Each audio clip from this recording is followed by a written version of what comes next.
Hello friends, welcome back to our channel moms daily. ഇന്ന് ഞാൻ വന്നിരിക്കുന്നത് ഒരു അടിപൊളി ബ്രേക്ക്ഫാസ്റ്റ് റെസിപ്പി ആയിട്ടാണ്. ഇത് ബ്രേക്ക്ഫാസ്റ്റ് ആയിട്ട് മാത്രമല്ല, നമുക്ക് സ്നാക്ക് ഐറ്റം ആയിട്ടും അല്ലെങ്കിൽ ഒരു ഡിന്നറിൻ്റെ റെസിപ്പിക്കായിട്ടും കഴിക്കാൻ പറ്റുന്ന ഒന്ന് തന്നെയാണ്. നമുക്ക് നോക്കാം ഇതെങ്ങനെയാണ് തയ്യാറാക്കുന്നതെന്ന്. അതിനായിട്ട് ഞാനിവിടെ ഒരു ബൗൾ എടുത്തിട്ടുണ്ട്. ഇതിനകത്തോട്ട് 1/2 കപ്പ് കടലമാവാണ് ചേർത്ത് കൊടുക്കുന്നത്. ബേസൻ, ഗ്രാം ഫ്ലവർ എന്നൊക്കെ പറയും. അപ്പോൾ അത് നമുക്ക് ഈ കട്ടയായിട്ട് എടുക്കുന്നത് കൊണ്ട് നമുക്കിതൊന്ന് അരിച്ചിട്ട് വേണം ഈ ബൗളിനകത്തോട്ട് ഈ 1/2 കപ്പ് കടലമാവ് ചേർത്ത് കൊടുക്കാനായിട്ട്. അപ്പോൾ അതാ ഞാനൊന്ന് അരിച്ചെടുക്കുന്നുണ്ട്.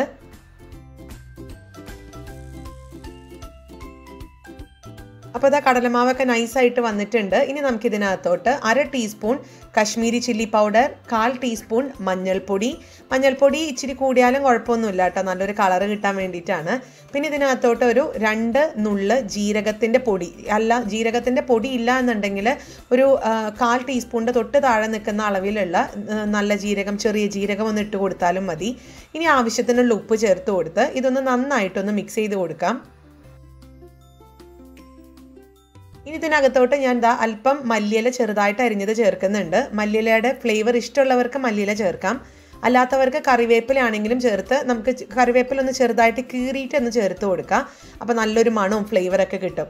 അപ്പോൾ ഇനി ഞാൻ ചെയ്യാൻ പോകുന്നത് വെള്ളം ചേർക്കാണ് ചെയ്യുന്നത്. അപ്പോൾ അതിനായിട്ട് 1/2 കപ്പ് കടലപ്പൊടിക്ക് നമുക്ക് 1 കപ്പ് വെള്ളം ഇതിനകത്ത് ചേർക്കണം. അപ്പോൾ ഞാൻ ഈ കാണിക്കുന്ന 2 മെഷർമെൻറ്റ് കപ്പ് 1/2 കപ്പിൻ്റെയും 1 കപ്പിൻ്റെ ഇതാണ്. അപ്പോൾ ആദ്യം നമുക്ക് 1 കപ്പ് ചേർക്കാം. വെള്ളം ചേർക്കുന്ന സമയത്ത് എല്ലാം കൂടെ ഒരുമിച്ച് അങ്ങ് ഒഴിക്കരുത്. നമുക്ക് കുറേശ്ശെ ഒഴിച്ച് ഇതിൻ്റെ കട്ട പെട്ടെന്ന് ഇത് പിടിക്കും കടലമാവിൻ്റെ. അപ്പോൾ അതെല്ലാം നമ്മുടെ സ്പൂൺ വെച്ചിട്ട് ഒന്ന് ഉടച്ച് കൊടുക്കും വേണം. എന്നിട്ട് നല്ലൊരു വാട്ടറി കൺസിസ്റ്റൻസിയിലാണ് നമ്മൾ ഈ മാവ് എടുക്കുന്നത്. വാട്ടറി എന്ന് പറഞ്ഞു കഴിഞ്ഞാൽ നമ്മൾ സാധാരണ ദോശ അല്ലെങ്കിൽ എന്തെങ്കിലുമൊക്കെ ചുടുന്ന ആ ഒരു തിക്നെസ്സിലല്ല ഇത് എടുക്കുന്നത്. അതിനേക്കാളും ഇച്ചിരിയും കൂടെ വെള്ളം കൂടിയിട്ടുള്ള ഒരു കൺസിസ്റ്റൻസിയാണ് കേട്ടോ. അപ്പോൾ ഞാൻ കാണിക്കാം.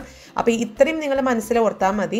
എത്ര കപ്പാണ് എടുക്കുന്നത് കടലമാവ് എടുക്കുന്നത് അതിൻ്റെ ഇരട്ടി വേണം നമ്മൾ വെള്ളം എടുക്കാനായിട്ട്. അപ്പോൾ 1/2 കപ്പിന് 1 കപ്പ് കടലമാവിന് 1 കപ്പ് വെള്ളം. അപ്പോൾ അതാ ഞാൻ ഈ വെള്ളം ഒന്ന് കുറേശ്ശെ ഒഴിച്ച് ഇതൊന്ന് ആ ഒരു പരുവത്തിലോട്ട് ആക്കി എടുക്കുന്നുണ്ട്. അപ്പോൾ ഈ ഒരു രീതിക്കാണ് നമുക്ക് എടുത്തിരിക്കുന്നത്. കണ്ടോ, ഈ ഒരു വെള്ളം പോലെ തന്നെയാണ് ഇരിക്കുന്നത്.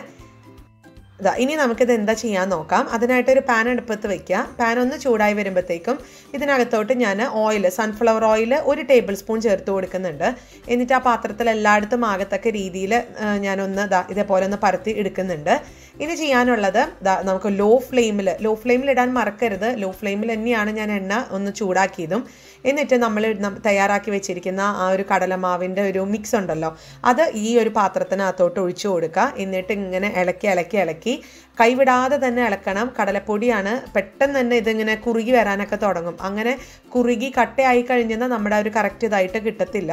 അപ്പം നമുക്ക് ചെയ്യാനുള്ളത് ഇതേപോലെ കൈവിടാതെ ഇളക്കി നമുക്കിതൊരു ഇതിലത്തെ വെള്ളം ഒക്കെ ഒന്ന് വറ്റിച്ചെടുക്കണം. ഇങ്ങനെ ചെയ്യുമ്പോൾ നമുക്ക് ഒരു ഗുണം എന്ന് പറയുന്നത് ഈ കടലപ്പൊടിക്ക് ഒരു പ്രത്യേക ഒരു എന്താ പറയുക, ഒരു മണവും അല്ലെങ്കിൽ ഒരു ടേസ്റ്റൊക്കെ ഉണ്ടല്ലോ, ഒരു പച്ചമണം ഉണ്ടല്ലോ. ആ പച്ചമണമൊക്കെ മാറാനായിട്ട് നമ്മൾ ഇതുപോലെ ചെയ്ത് കഴിഞ്ഞാൽ ഹെൽപ്ഫുള്ളാണ്. അപ്പം നിങ്ങൾ ഇങ്ങനെ നമുക്കതല്ലാതെ തന്നെ ചെയ്ത് കഴിഞ്ഞാൽ അത് അതിൻ്റെ ഒരു പച്ചക്കുത്ത് എപ്പോഴും ഉണ്ടാവും നമ്മൾ ഉണ്ടാക്കുന്ന ആ ഒരു സ്നാക്കിന്. അപ്പോൾ അതുകൊണ്ടാണ് നമ്മളിതുപോലെ ഇങ്ങനെ എണ്ണയിൽ ഇങ്ങനെ വഴറ്റി ഇതിലത്തെ വെള്ളമൊക്കെ ഒന്ന് വറ്റിച്ച് ഒരു ചെറിയൊരു കുഴമ്പൻ രൂപത്തിലുള്ള ഒരു മാവായിട്ടാണ് നമ്മൾ എടുക്കുന്നത്. അപ്പോൾ ഞാൻ കാണിക്കാം. അപ്പോൾ ആദ്യം ഇതിപ്പോൾ നിങ്ങൾക്ക് കാണാൻ പറ്റുന്നുണ്ടാവും. ഇപ്പം നമ്മൾ ആദ്യം ഒഴിച്ച പോലെയല്ല, ഇച്ചിരി കട്ടിയായിട്ടാണ് വന്നിരിക്കുന്നത്. അപ്പോൾ ഇനി ഒന്നും കൂടെ ഇതൊന്ന് ഇതിലത്തെ വെള്ളം വറ്റുന്നത് വരെ ഇളക്കി കൊടുക്കാം. അപ്പോൾ ഇവിടെ വെള്ളമൊക്കെ ഇങ്ങനെ വറ്റി വരാൻ തുടങ്ങിയിട്ടുണ്ട്. ഒത്തിരി അങ്ങ് വിട്ട് കിട്ടേണ്ട കാര്യമൊന്നുമില്ല കേട്ടോ. നമുക്ക് ഇച്ചിരി ഒരു വെള്ളത്തിൻ്റെ ഒരു അംശം പോലെ നമുക്ക് തോന്നും. ഇപ്പോൾ ഈ ഒരു കൺസിസ്റ്റൻസി ഇവിടെ കറക്റ്റാണ്. അപ്പം ഞാൻ ഇനി കാണിക്കാൻ പോകുന്നത് ഇത് നമ്മളിങ്ങനെ എടുത്ത് കഴിയുമ്പോൾ നമ്മളൊരു സ്പാച്ചുലയിൽ ഇങ്ങനെ എടുക്കുക. എന്നിട്ട് ഇങ്ങനെ താഴോട്ട് ഇടുമ്പോൾ കണ്ടോ, ഈ ഒരു രീതിക്ക് അതിങ്ങനെ വീഴണം. ഒരിക്കലും ഇങ്ങനെ കട്ടയായിട്ട് ഇരിക്കരുത്. അപ്പോൾ ഈ ഒരു സ്റ്റേജിൽ ഞാൻ ഫ്ലെയിം ഓഫ് ചെയ്യാൻ പോവാണ്. എന്നിട്ട് നമുക്കിതൊന്ന് ആറുന്നത് വരെ ഒന്ന് വെയിറ്റ് ചെയ്യാം. പിന്നെ ചൂടാറി കഴിയുമ്പോൾ ഈ ഒരു കൺസിസ്റ്റൻസി ആയിരിക്കില്ല കേട്ടോ, ഇച്ചിരിയും കൂടി ഒന്ന് തിക്കായിട്ടുണ്ടാവും. ഒത്തിരി അല്ല, വളരെ കുറച്ച് ഇങ്ങനെ തിക്കായിട്ടുണ്ടാവും. അപ്പം ഞാനത് ഒന്ന് ചൂടാറിയിട്ട് കാണിക്കാം. അപ്പോൾ ഇതവിടെ ചൂടൊക്കെ ആറി വന്നിട്ടുണ്ട്. കണ്ടോ, നേരത്തെ പോലെയല്ല, ഇച്ചിരി കട്ടിയായിട്ടാണ് വന്നിരിക്കുന്നത്. ഇനി നമുക്ക് ഇത് വേറൊരു ബൗളിനകത്തോട്ട് ഇതേപോലെ ഒന്ന് നമുക്ക് മാറ്റിയിട്ട് കൊടുക്കാം. അടുത്തത് ഇതിനകത്തോട്ട് ഞാൻ റവ ചേർത്ത് കൊടുക്കുകയാണ്. 1/4 കപ്പ് റവ. അത് വറുത്തതോ വറുക്കാത്തതോ എങ്ങനെയാണെങ്കിലും കുഴപ്പമൊന്നുമില്ല. ഇനി അടുത്തത് ഞാൻ എടുക്കുന്നത് ഗോതമ്പ് പൊടിയാണ്. അത് ഞാൻ 1/4 കപ്പ് ഗോതമ്പ് പൊടി എടുത്തിട്ടുണ്ട്. ഇതെല്ലാം കൂടെ ചേർത്ത് നമ്മളിതൊന്ന് ചപ്പാത്തിക്കൊക്കെ മാവ് കുഴയ്ക്കുന്നത് പോലെ കുഴച്ചെടുക്കാണ് ചെയ്യുന്നത്. അപ്പോൾ ഗോതമ്പിൻ്റെ പൊടി ചേർക്കുമ്പോൾ പ്രത്യേകം ശ്രദ്ധിക്കുക, നമ്മൾ എല്ലാം കൂടെ ഒരുമിച്ച് അങ്ങ് ഇട്ടേക്കരുത്. ആവശ്യത്തിന് മാത്രം നമുക്കിതിനകത്ത് മിക്സ് ചെയ്ത് ഒന്ന് എന്താ പറയുക ചപ്പാത്തി മാവിന് വേണ്ടിയിട്ട് ആ ഒരു തരത്തിൽ കുഴച്ചെടുക്കണം. പിന്നെ ഞാൻ അല്പം ഉപ്പും കൂടെ ചേർത്തിട്ടുണ്ട്. നമ്മൾ ആ മാവിന് ഓൾറെഡി ഉപ്പ് ചേർത്തിട്ടുള്ളതാണ്. പക്ഷേ എങ്കിൽ പോലും നമ്മൾ ഈ ഗോതമ്പും പൊടിയും റവയൊക്കെ ചേർത്തത് കൊണ്ട് തന്നെ ഉപ്പിൻ്റെ ഇച്ചിരി കുറവ് കാണും. അപ്പോൾ ഞാൻ അല്പം കൂടെ ഒരു 1/4 ടീസ്പൂണിൻ്റെ താഴെ നിൽക്കുന്ന അളവിലുള്ള ഉപ്പ് ചേർത്ത് കൊടുക്കുന്നുണ്ട്. ഇനി നമുക്ക് ആവശ്യത്തിനുള്ള ഈ ഒരു ഗോതമ്പ് പൊടി ചേർത്ത് ഇതൊന്ന് ചപ്പാത്തി മാവ് കണക്കിനൊന്ന് കുഴച്ചെടുക്കാം.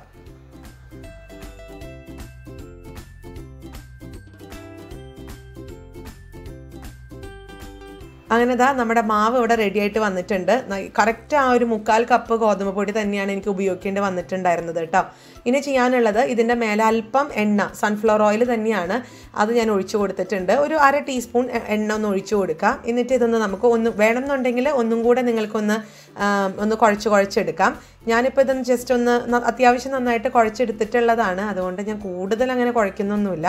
പക്ഷേ ഇത് ഈ ഒരു മാവിൻ്റെ മേലെ എല്ലായിടത്തും ഈ എണ്ണ ആകത്തക്ക രീതിയിൽ നമ്മളിതുപോലെ ചെയ്ത് ഒരു 5 മിനിറ്റ് നമുക്കിതൊന്ന് മാറ്റി വെക്കണം. കാരണം ഇതിനകത്ത് ആ റവ ചേർത്തതുകൊണ്ട് റവ ഒന്ന് സോഫ്റ്റ് ആവാൻ വേണ്ടിയിട്ട് ഒന്ന് വെയിറ്റ് ചെയ്യാം.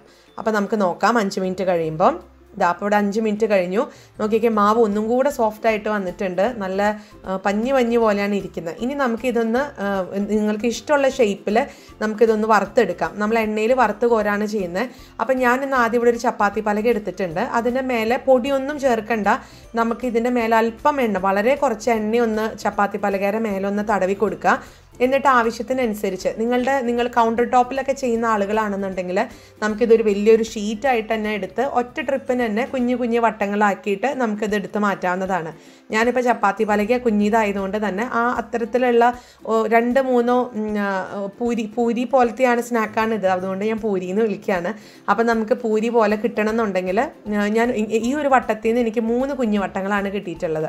അപ്പോൾ സാധാരണ നിങ്ങൾ എങ്ങനെയാണ് പൂരിക്കൊക്കെ നമ്മൾ കനം കുറച്ചിട്ടല്ലേ നമ്മൾ പരത്തുക, അതേപോലെ തന്നെ പരത്തെടുക്കാണ് ചെയ്യുന്നത്. ഇത് ഒരിക്കലും ഒട്ടിപ്പിടിക്കുകയോ അങ്ങനെയൊന്നുമില്ല. ഞാൻ ഈ പറഞ്ഞ കറക്റ്റ് അളവിലൊക്കെ നിങ്ങൾ എല്ലാം എടുക്കുകയാണെന്നുണ്ടെങ്കിൽ ഒട്ടും ഒട്ടിപ്പിടിക്കുകയോ അങ്ങനെയൊന്നും ചെയ്യില്ല കേട്ടോ. പിന്നെ നമ്മൾ എണ്ണയൊക്കെ തടവിയിട്ടുണ്ടല്ലോ. അപ്പോൾ ഈ ഒരു രീതിക്ക് ഞാൻ ഈ ഒരു പരത്തി എടുത്തിട്ടുണ്ട്. ഇനി ഇതുപോലത്തെ ഒരു കട്ടറോ അല്ലെങ്കിൽ നിങ്ങളുടെ കയ്യിൽ കുഞ്ഞു പാത്രങ്ങളോ ഗ്ലാസ്സോ ഉണ്ടെങ്കിൽ അതിൻ്റെ വായുവട്ടം വെച്ചിട്ട് നമുക്കിതുപോലെ ഷേപ്പ് ചെയ്തെടുക്കാം. അപ്പോൾ ഈ ഒരു രീതിക്ക് ഞാൻ ഷേപ്പ് ചെയ്ത് കുഞ്ഞു പൂരിയായിട്ടാണ് ഞാൻ ഉണ്ടാക്കിയെടുക്കാൻ പോകുന്നത്.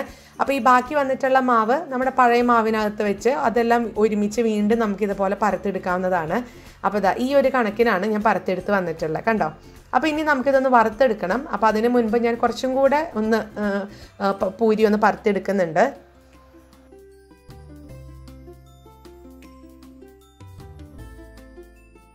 ഇനി ഇത് വറുത്തെടുക്കാം. അതിനായിട്ട് എണ്ണ അടുപ്പത്ത് ചൂടായിട്ടുണ്ട്. ചൂടാകുമ്പോൾ ഞാൻ മീഡിയം ഫ്ലെയിമിൽ വെച്ചിട്ട് നന്നായിട്ട് ചൂടാക്കിയിട്ടുണ്ട്. ചൂടായ എണ്ണയിൽ മാത്രമാണ് നമുക്കിത് ഇട്ട് കൊടുക്കാൻ പാടുള്ളൂ കേട്ടോ. എങ്കിലാണ് ഇത് നന്നായിട്ടൊന്ന് വീർത്തൊന്ന് പൊന്തി വരത്തുള്ളൂ. പിന്നെ ഇതിൻ്റെ കൂടെ കഴിക്കാൻ പറ്റുന്ന ബെസ്റ്റ് കോമ്പിനേഷൻ എന്ന് പറയുന്നത് ഏത് ചട്നി വേണമെങ്കിലും നമുക്ക് ഇതിൻ്റെ കൂടെ കഴിക്കാം. അതായത് ഇപ്പം തേങ്ങ ചട്നി, തക്കാളി ചട്നി, വെളുത്തുള്ളിയുടെ ചട്നി. ഇനി ഇതൊന്നും അല്ലാന്നുണ്ടെങ്കിൽ നമ്മൾ പൂരിക്കൊക്കെ മസാല ഉണ്ടാക്കുമല്ലോ ഉരുളൻകിഴങ്ങിൻ്റെ, അതും ഇതിൻ്റെ കൂടെ ബെസ്റ്റ് കോമ്പിനേഷനാണ് കേട്ടോ. അപ്പോൾ എല്ലാവരും തീർച്ചയായിട്ടും ഒന്ന് ട്രൈ ചെയ്ത് നോക്കാം. അപ്പോൾ നമുക്ക് ബാക്കിയുള്ളതും ഇതുപോലെ ഒന്ന് വറുത്തെടുക്കുന്നുണ്ട്.